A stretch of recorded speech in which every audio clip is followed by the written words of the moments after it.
Hello everyone, welcome again to our YouTube channel of competitive success factor. तो अभी जो आपके लिए इंग्लिश जो एग्ज़ाम हुआ है क्लास 4 जेकेएसबी क्लास 4 का डे सेकंड का इंग्लिश एग्ज़ाम के एनालिसिस आपके लिए लेकर आए हम यहाँ पर। इससे पहले आपको जनरल अवेयरनेस, रीजनिंग और मैथमेटिक्स की वीडियोस प्रोवाइड करवा दी गई हैं। जिन बच्चों ने उन वीडियोज़ को नहीं देखा है जाके उनको देख लीजिए, ताकि आप अपने आंसर्स मैच कर सकें उनसे। और जिन बच्चों का एग्ज़ाम कल है वो वहाँ से क्या हमने मेथड यूज़ किया है, क्या ट्रिक्स यूज़ किया है क्वेश्चन को निकालने के लिए, वो देख लीजिए।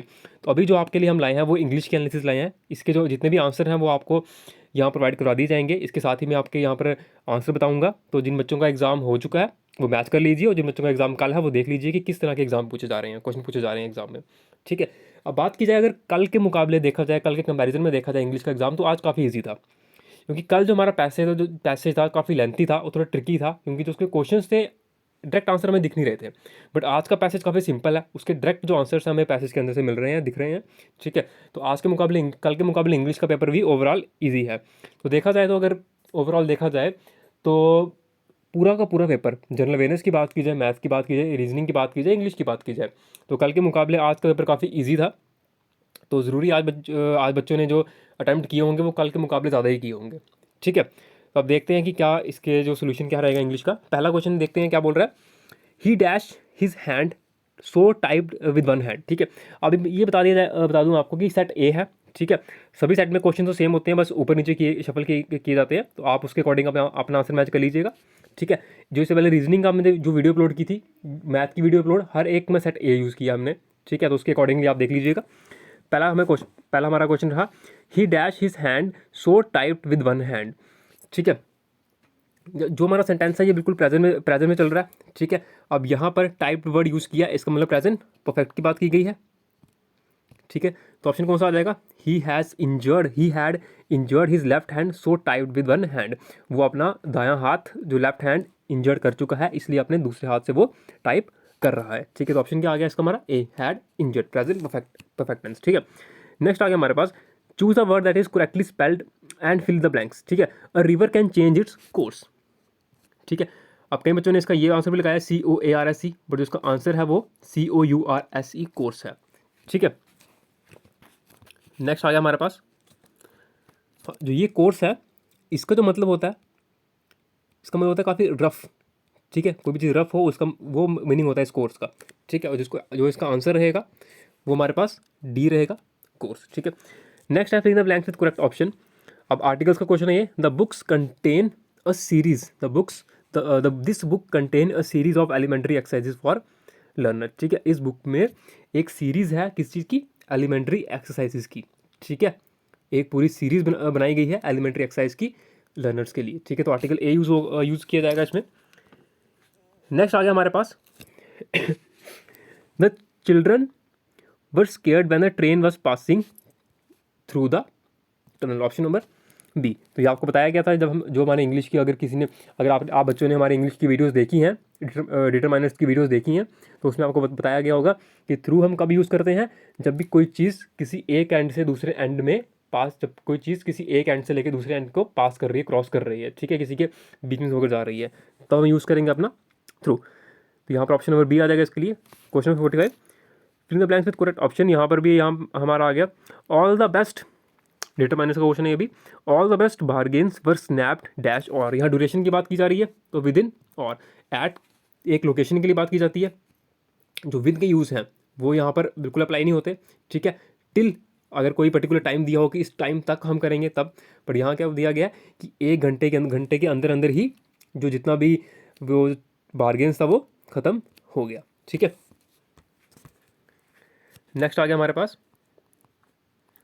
क्वेश्चन नंबर 46, क्या बोल रहा है, the couple fled from home in the night. जो कपल था वो घर से चला गया रात में। ठीक है, एंटोनियम चाहिए इसका हमें फ्लैट का, तो एंटोनियम क्या हो जाएगा, फ्लैट होता है भाग जाना, तो इसका एंटोनियम क्या होगा, उल्टा वापस आ जाना, मतलब अराइव्ड आ जाना। ठीक है, नेक्स्ट आ गया इसका 47, इवन आफ्टर। अब ऑप्शन देखिए, इवन आफ्टर मच ईयर्स, पहला ऑप्शन गलत हो गया। ठीक है, इवन आफ्टर सेवरल ईयर्स, ये ऑप्शन हो सकता है। इवन आफ्टर द ईयर्स, ये भी गलत हो गया। इवन आफ्टर मैनी ईयर्स, अब दो ऑप्शन हमारे पास बचे, बी और डी। अब उसमें कौन सा फिट होगा देखिए, इस तरह से आपको एग्जाम में भी इस तरह से अटेम्प्ट करने हैं। जो ऑप्शन आपको सबसे पहले जो टेक्निक होगी वो आपकी होगी ऑप्शन को एलिमिनेट करना, ठीक है। जो ऑप्शन गलत लग रहे हैं वो एलिमिनेट करते जाइए, ताकि आपकी चॉइस कम से कम ऑप्शन के बीच में रह जाए, ठीक है। अब हमारा दो ऑप्शन के बीच में चॉइस रहेगी, बी और डी के बीच में। अब देखिए, even after several years everything remained much same. अब यहाँ पर सेवरल तो फिट हो गया, बट यहाँ मच करेक्टली फिट नहीं हुआ, ठीक है। अब अपना ये ऑप्शन ही गलत हो गया। नेक्स्ट ऑप्शन आइए हमारा D, even after many years, कुछ सालों के, काफ़ी सालों के बाद, एवरीथिंग रिमेन्ड द सेम। तब भी चीज़ें क्या रही, वैसे की वैसी। ऑप्शन नंबर डी आंसर हो गया इसका, ठीक है। नेक्स्ट, एंड हमें बताना है सिनोनियम किसका, the stream had a cut rift in the rock, ठीक है। एक क्रैक डाल दिया कहाँ पर, रॉक में, तो ऑप्शन नंबर डी। नेक्स्ट आ गया हमारे पास, हमें यहाँ पर सिनोनिम बताना है इटैलिस्टिक वर्ड का। वापस इटैलिस्टिक वर्ड जो कि ब्रिलियंट है यहाँ पे, जो कि बिल्कुल लग नहीं रहा कि इटैलिक में लिखा गया है, ठीक है। दोबारा जेकेएसएसबी ने वही चीज़ की है। The middle age man is a brilliant lawyer. तो ब्रिलियंट का मतलब ब्राइट, जो सुनने में आ जाएगा वो क्या होगा हमारे पास, ब्राइट, ठीक है। नेक्स्ट हो गया हमारे पास करेक्ट स्पेल, हमने यहाँ पर करेक्ट स्पेलिंग वर्ड वो डालना है, ठीक है। He lack the dash to take up the project. Confidence है, कॉन्फिडेंस का जो सबसे सही स्पेलिंग है वो ये लिखा गया, बाकी तीनों के तीनों स्पेलिंग गलत है हमारे पास। ये तो काफ़ी सिंपल सा क्वेश्चन था, ठीक है। इसमें देखा जाए तो ये क्वेश्चन बच्चों को थोड़ा परेशान कर सकता है। ये वाला क्वेश्चन, क्वेश्चन नंबर 52 सॉरी 48, ये परेशान कर सकता है बच्चों को। आफ्टर बच्चों को जो परेशान करेगा वो क्वेश्चन रहेगा यहाँ पे हमारा, ये परेशान कर सकता है अगर बच्चों ने ध्यान से नहीं पढ़ा हुआ है। बाकी क्वेश्चन तो देखा जाए वो सिंपल है। अब हमारे पास आ गया पैसेज, ठीक है। पैसेज जो था हमारा वो ग्रामोफोन के ऊपर था, ठीक है। ग्रामोफोन के यूजेस थे वो बताए गए थे हमें, कि ग्रामोफोन कितना यूज़फुल है हमारी लाइफ में, क्या यूजेस हैं उसके, ठीक है। पूरा यहाँ पर पैसेज अगर पढ़ के नहीं बताएंगे आपको, सिंपल जो ऊपर ऊपर से मोटी मोटी चीज़ें वो समझा देते हैं कि जो इन्वेंशन है इसका हमारा ग्रामोफोन का, वो काफ़ी वंडरफुल इन्वेंशन रहा है, ठीक है। अब इस चीज़ ने क्या किया, इसकी वजह से क्या हुआ, it is possible to catch such a fleeting thing as a sound. हल्की हल्की चीज़ों को भी हम आवाज़, उस हल्की हल्की चीज़ों की आवाज़ पकड़ने में भी हम सक्षम हो चुके हैं इस चीज़ को, ग्रामोफोन की वजह से, ठीक है। अब इसमें क्या होता है कि हम रिकॉर्ड कर सकते हैं इस तरह से कि हम उसको रिपीट कर सकते हैं हर एक साउंड को बार बार, ठीक है।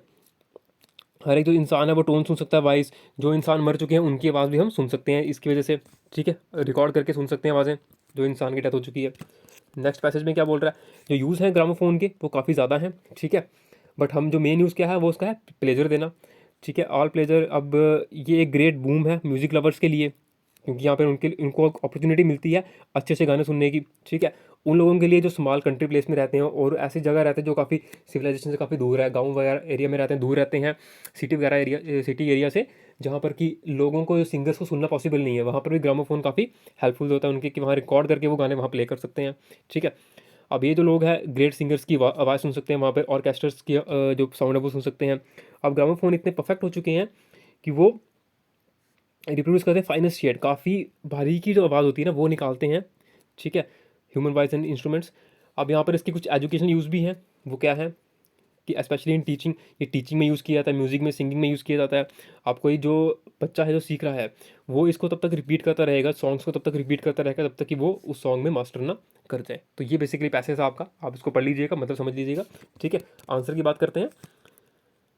आंसर देखिए क्या आंसर है इसका, it is useful for students because it help them to repeat the song till they master it. यहीं पे लिखा गया था कि क्या करता है यहाँ पर, तब तक रिपीट करते रहते हैं बच्चे जब तक उसमें मास्टर न हो जाते। तो यहीं पे लास्ट पैराग्राफ में लास्ट लाइन में इसका आंसर था।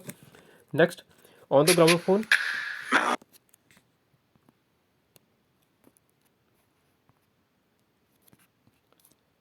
With minute,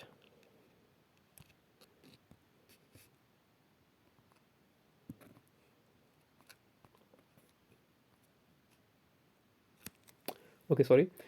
so next question क्या है, on the gramophone we listen to the, अब ग्रामोफोन में हम क्या सुनते हैं, voices of the great singers and finest orchestras. यहाँ पे ये चीज़ लिखी गई है, ठीक है। यहाँ पर हम जो है voice of the such peoples can listen to the voice of the great singers and finest orchestra, ये इसका आंसर यहाँ पर सिंपली जो दिख रहा है सामने दिख रहा है इसका आंसर।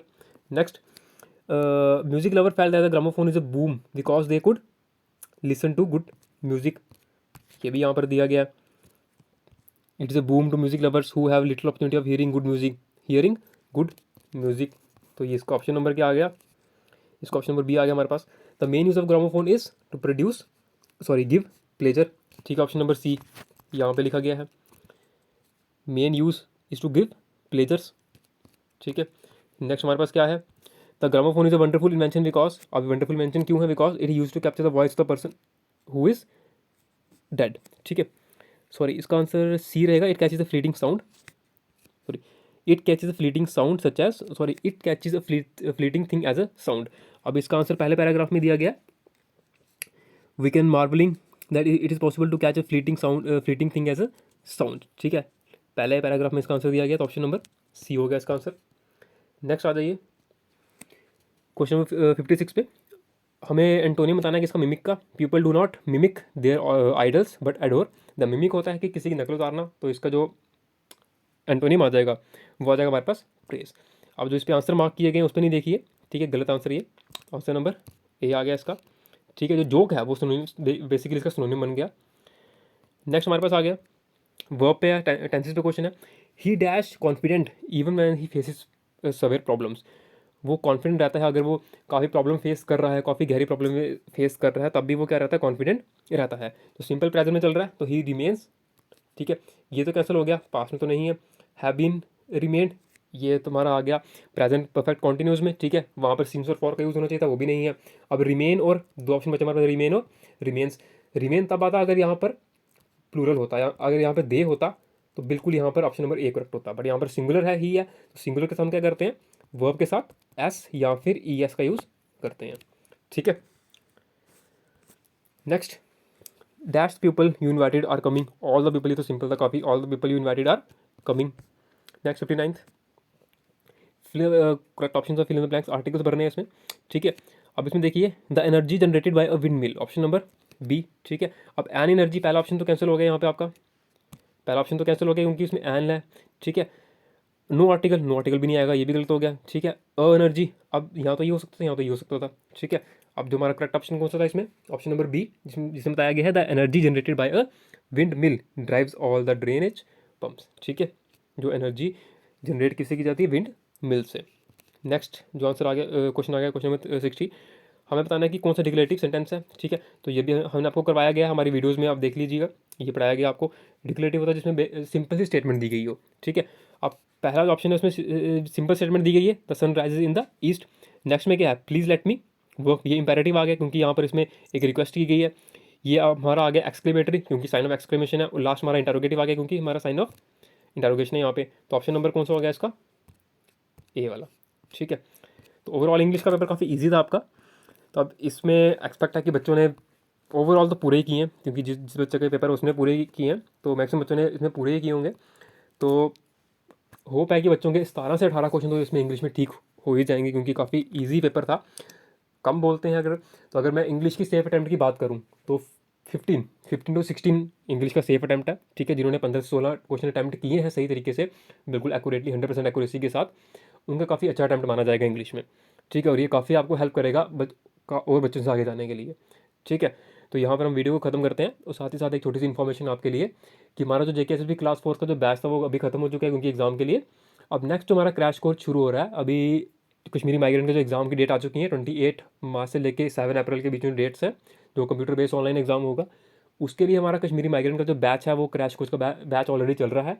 तो हम नया जो बैच क्रैश कोर्स का बैच जो है वो स्टार्ट होने वाला है हमारे यहाँ पर यूट्यूब चैनल पे भी, और साथ में साथ हमारे ऑफलाइन सेंटर में भी। ठीक है, तो जो उसका एड्रेस है, फ़ोन नंबर्स हैं, आपको यहाँ पर मिल जाएंगे डिस्क्रिप्शन बॉक्स में। तो अगर कोई ऑफलाइन कोचिंग में इंटरेस्टेड है तो वो हमसे कॉल करके कॉन्टैक्ट कर सकता है। 1 मंथ का जो क्रैश कोर्स है अगर लेना चाहता है ऑफलाइन हमसे, तो वो कॉन्टैक्ट कर सकता है हमसे। ठीक है, अगर किसी को कोई ऑफलाइन नहीं ले सकता, फीस नहीं पे कर सकता, तो नो प्रॉब्लम, हम डेली बेसिस पे उनके लिए, रेगुलर बेसिस पे हम उनके लिए वीडियोस अपलोड करते रहेंगे। कुछ वीडियोस हमने ऑलरेडी अपलोड कर दी गई हैं। ठीक है, बाकी वीडियोस हम डेली बेसिस पे अपलोड करते रहेंगे, तो आप कनेक्टेड रहिए हमसे ताकि आपको हर एक अपडेट मिलता रहे। ठीक है, थैंक यू, बाय बाय।